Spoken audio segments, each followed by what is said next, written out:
तुळशीला आपण देव मानतो. रोज सकाळच्या वेळी तुळशीला पाणी घालावं असंही सांगितलं जातं. पण सकाळच्याच वेळी पाणी का घालावं, जाणून घेऊया आजच्या व्हिडिओमधून.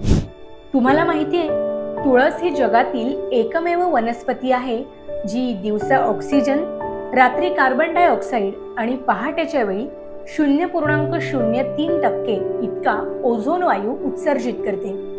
या वायूच्या संपर्कात मनुष्य आल्यास मेंदूत सेरोटोनिन नावाचे संप्रेरक स्त्रवते, ज्यामुळे मनुष्य दिवसभर प्रसन्न आणि आनंदी राहतो. रोगप्रतिकारक शक्ती बळकट होते आणि तुळशीच्या झाडामुळे घरात सकारात्मक ऊर्जाही राहते. त्यामुळे घरात सुखशांतीचा वास होतो. खरं तर याच सर्व गोष्टींमुळे पहाटेच्या वेळी तुळशीला पाणी घालणे किती फायदेशीर आहे हे पूर्वजांनी सांगून ठेवले आहे. तुम्ही दिवसभरात तुळशीला कोणत्या वेळी पाणी घालता? कमेंट करून नक्की सांगा.